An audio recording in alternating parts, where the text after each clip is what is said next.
যে সমস্ত মানুষের আপনার বিএমআই আন্ডার 18.5 তাদেরকেই টাইপ 5 ডায়াবেটিসের আন্ডারে কাউন্ট করা হচ্ছে।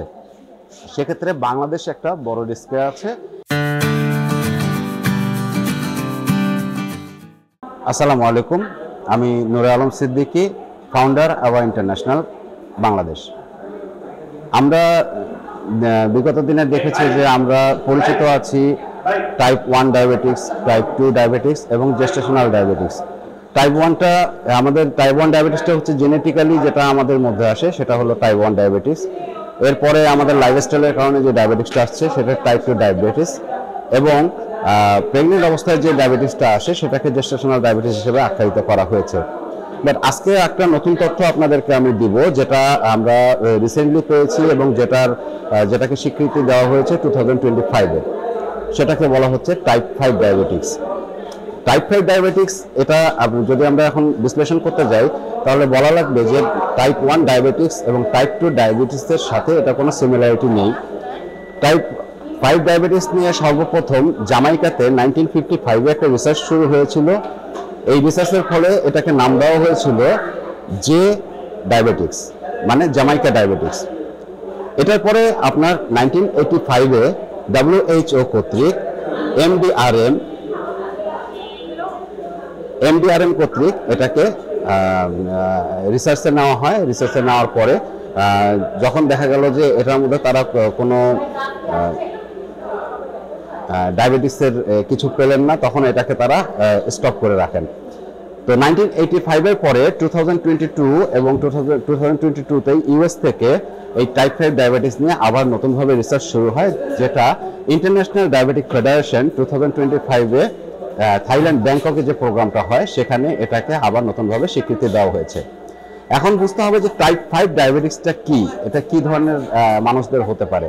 টাইপ 5 ডায়াবেটিসে পৃথিবীতে প্রায় 2.5 কোটি মানুষ আক্রান্ত। তার মধ্যে মধ্য এবং নিম্ন আয়ের যে দেশগুলো আছে, মিন্স আফ্রিকা এবং এশিয়ান কিছু কান্ট্রি, এটা কান্ট্রির মধ্যে এই ক্যাটাগরির পেশেন্টদের বেশি পাওয়া যায়।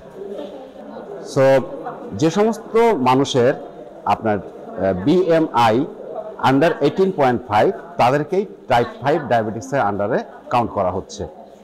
সেক্ষেত্রে বাংলাদেশে একটা বড় রিস্কে আছে, কেননা এটা নতুনভাবে যখন এখন গোটা বিশ্বে আস্তে আস্তে স্বীকৃতি পাবে এবং দেখা যাবে যে টাইপ 5 ডায়াবেটিসের ফলে যে সমস্ত মানুষের ওজন কম, বিএমআই 18.5-এর নিচে, তাদের ক্ষেত্রে সে সমস্ত মানুষ ডায়াবেটিস 5-এর ঝুঁকিতে রয়েছেন।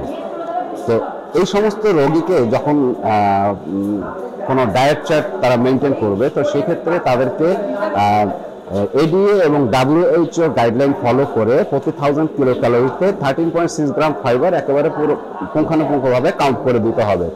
পরিমিত মাত্রায় তাদেরকে ফাইবার দিতে হবে, যাতে করে তাদের ডায়াবেটিস ইনক্রিমেন্ট না হয় এবং পরবর্তীতে তারা যেন সেফ থাকে। বাট তাদের ওয়েটটা গেইন করাটা অনেক জরুরি হয়ে পড়ে। সেক্ষেত্রে যে ক্যাটাগরির ফুড তারা খাবে সেগুলোতে তাদের পরিমিত ফাইবারটাই ইনক্লুড করতে হবে।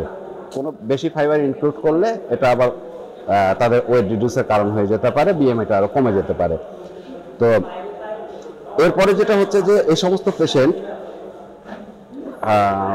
অন্যান্য কি খাবার খাবে, অবশ্যই তাদের প্রোটিন জাতীয় খাবার বেশি দিতে হবে, যাতে করে তাদের এটা ওজনটা খুব তাড়াতাড়ি ইনক্রিজ হয়। ব্রাঞ্চ অ্যামিনো অ্যাসিড জাতীয় প্রোটিন তাদেরকে বেশি ইনটেক করতে হবে। তো অনেক সময় দেখা যাচ্ছে বিভিন্ন খাবারের মধ্য থেকে হয়তো এগুলো কি অনুযায়ী পরিমাণ অনুযায়ী তারা গ্রহণ করতে পারে না, সেক্ষেত্রে তারা বিভিন্ন সাপ্লিমেন্ট ইউজ করতে পারে। তো সেগুলো দিয়ে তাদের বিএমআইটা বাড়িয়ে নেওয়া যেতে পারে। সো আশা রাখি যে এই টাইপ 5 ডায়াবেটিস নিয়ে আপনারা সবাই জানবেন। এখন আমাদের হাতে অনেক ডিভাইস আছে, গুগল আছে, সেখানে সার্চ দিলেও আপনারা পাবেন ডায়াবেটিস 5টা কি এবং ডায়াবেটিস 5-এর প্রতিকারটা কি, এগুলো সব কিছুই গুগলের মধ্যে দেওয়া আছে। আপনারা সার্চ করে দেখলে সবাই আস্তে আস্তে বুঝতে পারবেন। ভালো থাকবেন সবাই, আসসালামু আলাইকুম।